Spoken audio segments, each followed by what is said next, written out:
오늘은 주여 우리는 누구입니까? 라는 제목으로 하나님의 말씀 함께 나누겠습니다. 본문의 말씀은 기독교인의 정체성에 관한 말씀이에요. 우리는 우리 자신이 누구인지 잘 모르면서 기독교인으로 살아가고 있습니다. 여기서 우리라 함은 기독교인을 가리키는 거죠. 다시 말하여 기독교인이라 불리우는 우리가 우리 스스로에 대하여 우리가 어떤 존재들인지에 대해 잘 모르고 삽니다. 이와 같은 이유로 사도는 오늘 본문을 통하여 우리가 어떤 존재들인지 또한 우리가 이 세상에서 기독교인으로서 어떻게 살아가야 하는지에 대하여 자세하게 친절하게 가르쳐 주십니다. 따라서 우리는 오늘 우리에게 주시는 사도 바울의 말씀을 잘 듣고 깨닫고 이해하여 우리 자신이 누구인지 또한 어떤 존재들인지 다시 재발견하는 은혜의 시간 되시길 예수님의 이름으로 축복합니다. 여러분, 우리는 누구일까요? 바꿔 말하면 기독교인인 나는 어떤 존재일까요? 또한 나는 왜 기독교인이 되었을까요? 그리고 기독교인이 된 나는 앞으로 어떻게 살아가야 할까요? 이 세 가지 질문을 중심으로 오늘 말씀을 나누고자 합니다. 첫째, 기독교인인 나는 어떤 존재일까? 여러분, 기독교인인 나는 과연 어떤 존재인가? 사도는 말씀합니다. 너는 부르심을 받은 존재다. 에베소서 4장 1절 후반절. 너희가 부르심을 받은 일에 합당하게 행하여. 본문에서 부르심이란 단어가 나오죠. 기독교는 이 부르심에 대하여 이렇게 표현해요. 소명이라고 표현합니다. 여기서 소명에 해당하는 헬라어는 에클레데테입니다. 이 단어는 헬라어 칼레오의 직설법이자 부정과거 수동태예요. 여기서 주목할 점은 이 단어가 부정과거 수동태라는 점이죠. 부정과거라 함은 이와 같은 부르심은 단 한 번의 행위이며 종결된 행위라는 거예요. 또한 수동태라 함은 이와 같은 부르심은 나의 자의적으로 의지를 갖고 내 스스로가 행한 스스로의 행위가 아니라 누군가에 의해 되어진 일이라는 뜻입니다. 이와 같은 이유로 부르심을 받은 사람의 뜻과 의지와 상태와는 전혀 상관없다는 거예요. 오직 나를 지명하신 부르신 그 사람의 뜻과 의지로 말미암아 그렇게 되었다는 것이죠. 따라서 우리는 부르심을 당한 것입니다. 일방적으로 내 의사와는 상관없이 나를 기뻐하는 그 누군가로부터 꼭 집어 지명받고 호출받은 거예요. 그리고 이 부르심은 이미 부름을 받았을 때 그때 그 모든 부르심이 종결된 것이죠. 바꿔 말하면 이와 같은 부르심에는 철회가 없다, 취소가 없다 그런 뜻입니다. 그렇다면 우리를 누가 불러주셨을까요?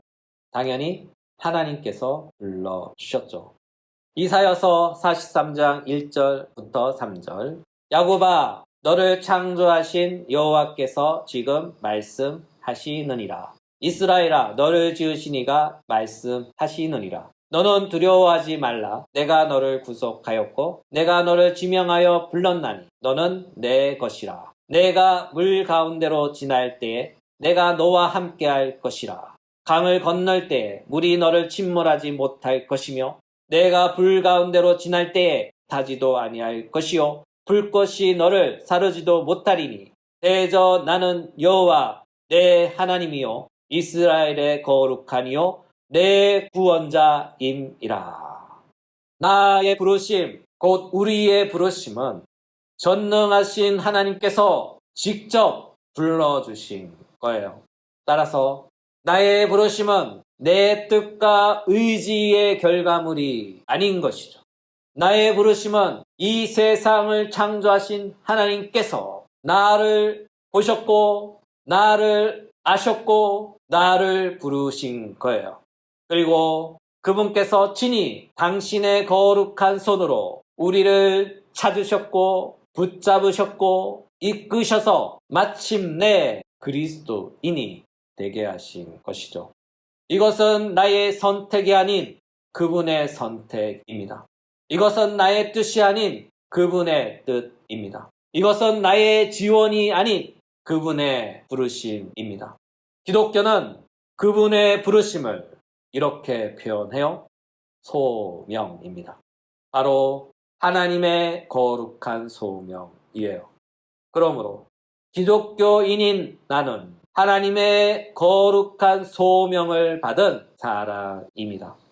그렇다면 이와 같은 맥락에서 기독교인들은 어떤 사람들일까요? 바로 하나님의 거룩한 소명을 받은 사람들이에요. 또한 이와 같은 맥락에서 교회에 대한 정의는 무엇일까요? 바로 교회는 소명받은 사람들의 모임입니다. 이것이 바로 그리스도인인 우리의 정체성입니다. 이것이 바로 모든 기독교인들의 정체성입니다. 이것이 바로 교회의 정체성에 대한 정의입니다.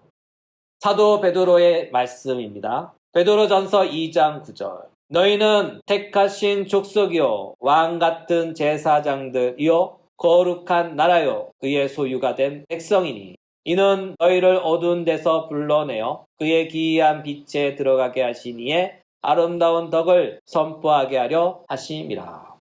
사도 베드로의 말씀의 요점은 이것이죠. 기독교인들은 모두 다 소명받은 하나님의 택한 백성이다. 또한 하나님 나라의 왕 같은 제사장들이며 그리고 하나님 나라 그 자체다. 또한 이것은 우리 주님이신 예수님의 말씀이에요. 요한복음 15장 16절. 너희가 나를 택한 것이 아니요 내가 너희를 택하여 세웠나니. 우리의 주님이신 예수님의 말씀은 분명하시죠. 너희가 나를 택한 것이 아니라 내가 너희를 택했다. 그렇습니다. 기독교인 한 사람 한 사람인 우리 모두는요. 우리 스스로가 자발적으로 지원해서 기독교인이 된 것이 아니에요. 기독교인인 우리는요. 택함 받은 거예요. 한 명 한 명 주님께서 보시고 아셨고 택하셨어요. 그리고 그 택하심의 결과가 바로 부르심으로 나타난 것이죠. 그렇다면 우리의 주님은 언제 우리를 보셨을까요? 시편 139편 16절에 이렇게 되어 있어요. 내 형질이 이루어지기 전에 주의 눈이 나를 보셨으며 나를 위하여 정한 날이 하루도 되기 전에 주의 책에 다 기록이 되었나이다. 그렇습니다. 우리의 주님은요. 내가 창조되는 날 주님의 영원한 눈동자가 나를 주목하셨고 나를 아셨고 나를 지목하여 부르셨어요. 따라서 내가 부르심을 받고 그리스도인이 된 것은 아주 우연히 된 것이 아닙니다. 우리가 주님의 부르심을 받은 것은 필연적으로 된 것이며 하나님의 철저한 계획 안에서 예정으로 이루어진 거예요.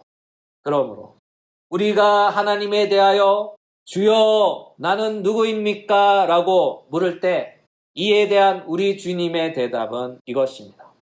너는 나의 택함 받은 소명자다. 그렇다면 소명받은 우리는 이 세상을 어떻게 살아가야 할까요? 사도 바울은 말씀합니다. 부르심을 받은 일에 합당하게 행하라. 여기서 합당하다라는 말을 주목해 보셔요. 이 단어에는 두 가지 뜻이 담겨져 있습니다. 첫째, 어느 한쪽으로도 기울지 않는 완전한 균형을 잡으라. 그렇다면 여기서 궁금증이 하나 생기죠. 어느 한쪽으로도 기울지 않는 완전한 균형이란 무엇을 말하는 것인가 하는 궁금증입니다. 결론부터 말하자면 교리와 교리의 실천에 있어 어느 한쪽으로도 기울이지 않고 정확히 50대 50으로 균형을 잡으라는 뜻입니다. 그렇다면 이건 또 무슨 말일까요? 이에 대하여 어떤 설교자께서 이런 말씀을 하셨어요. 그리스도인의 신앙생활이란 위대한 교리를 따라 활동하는 것이다. 이분의 말을 바꿔 말하면 기독교 생활은요, 언제나 교리에 근거한 삶을 살아가는 종교 생활이라는 거예요. 예를 들면 이런 것이죠. 남자들이 군대 가면요, 제일 먼저 하는 일 중에 하나가 복무신조를 외우고 복창합니다. 군대 안 다녀오신 분들은요, 복무신조가 무엇인가 하는 궁금증이 있을 것 같아요. 그래서 육군의 복무신조를 잠깐 소개하겠습니다. 육군의 복무신조는 이렇게 되어 있어요. 우리는 국가와 국민의 충성을 다하는 대한민국 육군이다. 하나, 우리는 민주주의를 수호하고 조국 통일의 역군이 된다. 둘, 우리는 실전과 같은 훈련으로 지상전의 승리자가 된다. 셋, 우리는 법규를 준수하고 상관의 명령에 복종한다. 넷, 우리는 명예와 신의를 지키며 전우회로 굳게 단결한다. 이것이 복무신조입니다.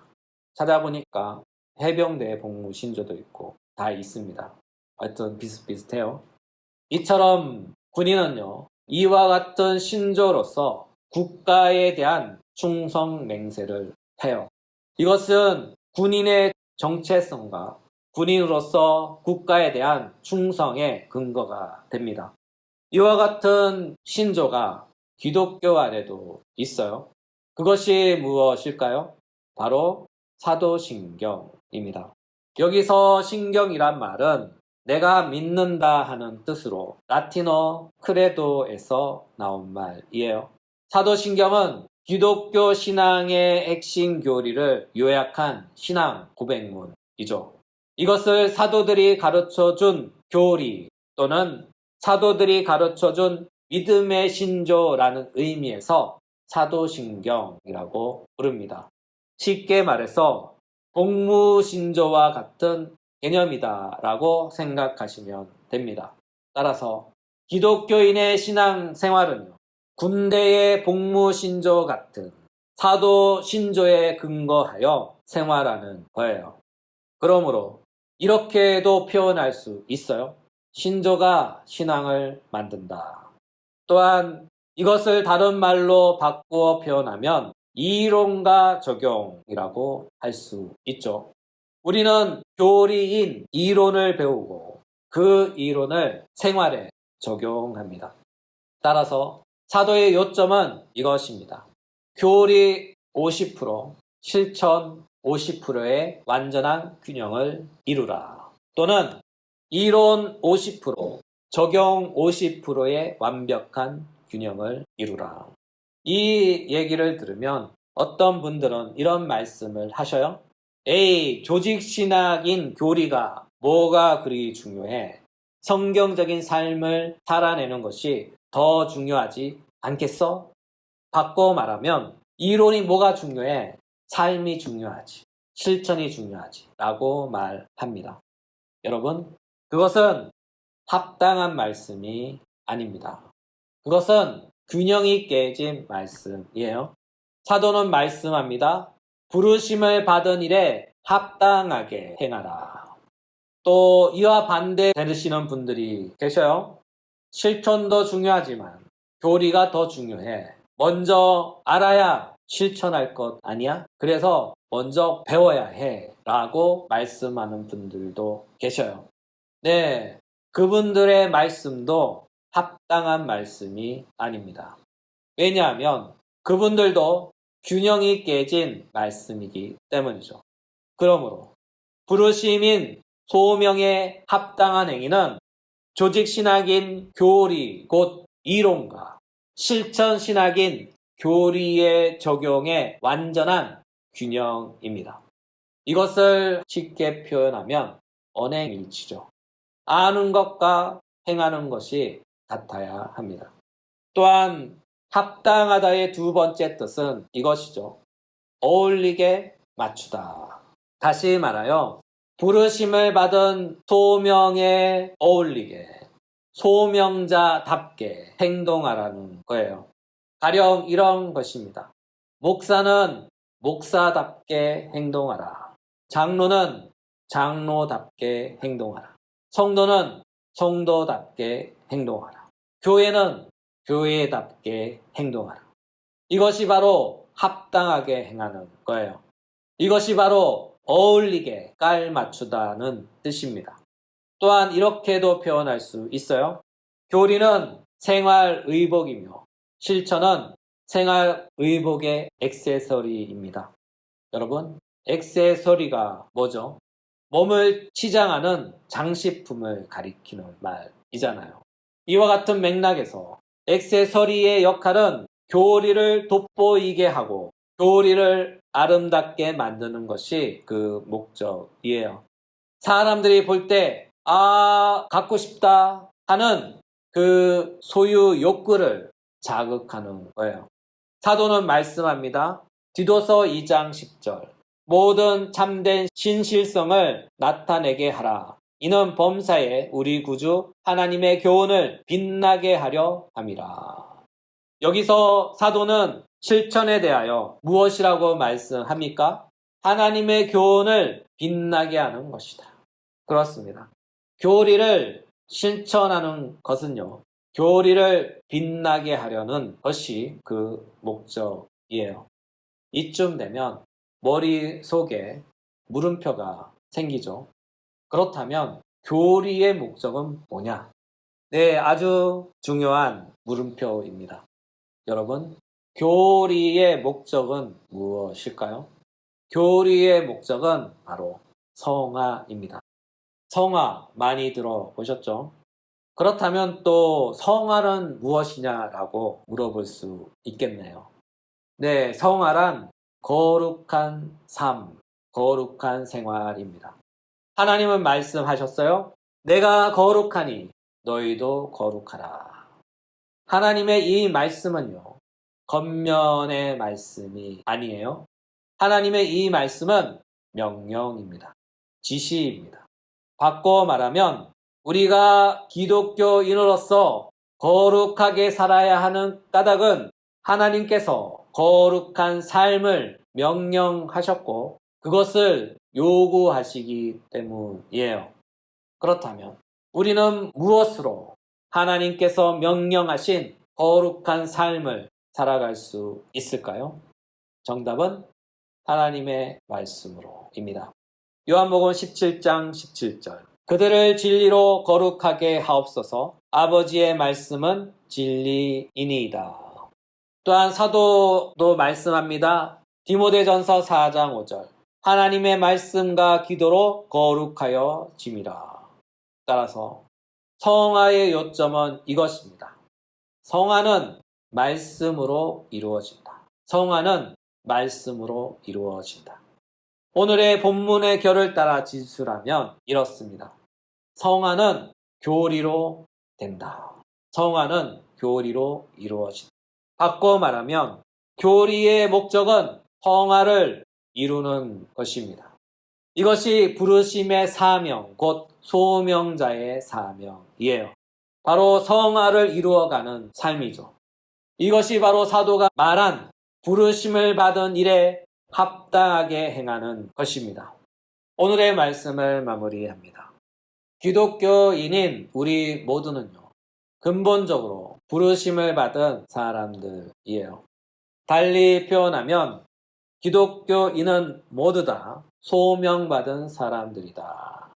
한마디로 호명당한 것입니다.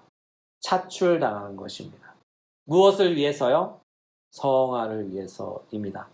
하나님의 백성으로서, 하나님의 자녀로서 거룩하게 살도록 하기 위하여 하나님은 한 사람 한 사람을 택하셨고 부르셨어요. 그리고 성화를 위해 살도록 명령, 곧 사명을 주신 거예요.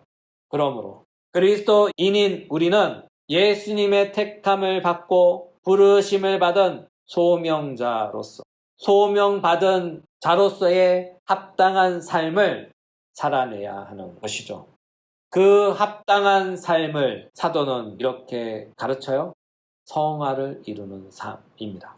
이것이 그리스도인으로서 나의 정체성이자 우리의 정체성이자 그리스도인으로서 일평생 우리가 이루어내야 할, 성취해야 할, 완수해야 할 사명입니다. 또한 부르심을 받은 교회의 사명이기도 해요. 따라서 우리는 언젠가 우리 모두 다 하나님 앞에 섭니다. 그리고 하나님 앞에 서서 우리 각 사람은 하나님이 부르신 부르심에 합당한 상을 받을 것입니다. 그러므로 우리는 앞으로 우리 앞에 닥칠 영광된 현실을 생각하고 바라보며 살아갑시다. 바로 우리의 표대 되신 예수 그리스도 안에서 하나님이 준비하신 부르심의 상을 위하여 하나님의 교훈을 빛나게 하는 사명자의 삶을 살아내시길 주 예수 그리스도 이름으로 축복합니다.